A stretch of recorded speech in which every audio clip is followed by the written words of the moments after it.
আল্লাহ হাফেজ, জয় বাংলা, সরি, আল্লাহ হাফেজ, ইনকিলাব জিন্দাবাদ। জামাতের সভা সমাবেশে বক্তব্যের শেষে হঠাৎ করে কেউ কেউ বলে ফেলেন জয় বাংলা।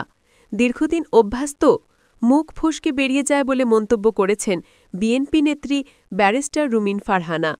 তিনি যে দীর্ঘদিন ধরে আওয়ামী লীগের ছাত্র সংগঠন ছাত্রদল ক্যাম্পাসে প্রবেশ করতে না পারলেও জঙ্গি সংগঠন শিবিরের নেতাকর্মীরা ছাত্রলীগের মধ্যে মিশে গিয়ে ক্যাম্পাসে আধিপত্য বিস্তার করেছে। তিনি উল্লেখ করেন, শিবির কর্মীরা তাদের নিজস্ব মতামত নিয়ে আওয়ামী লীগের সঙ্গে মিশে ক্যাম্পাস দখল করে রাজনীতি চালাচ্ছে এবং এর সুফল তারা ডাকসু ও জাকসু নির্বাচনে পেয়েছে। রুমিন ফারহানা আরও বলেন, জামাতের সর্বোচ্চ নেতৃত্বের পক্ষ থেকে বিএনপিকে ক্ষমা করার আহ্বান এসেছে এবং গত ১ বছরে বিএনপির নেতাকর্মীরা এই আহ্বান মেনে কাজ করে যাচ্ছেন।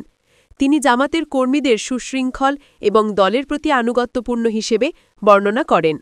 রুমিন ফারহানা দাবি করেছেন, জামাতের সর্বোচ্চ নেতৃত্ব বিএনপিকে ক্ষমা করে দিয়েছে এবং বিএনপি নেতাকর্মীরা সেই আহ্বানে সাড়া দিয়ে গত ১ বছর ধরে কাজ করে যাচ্ছে।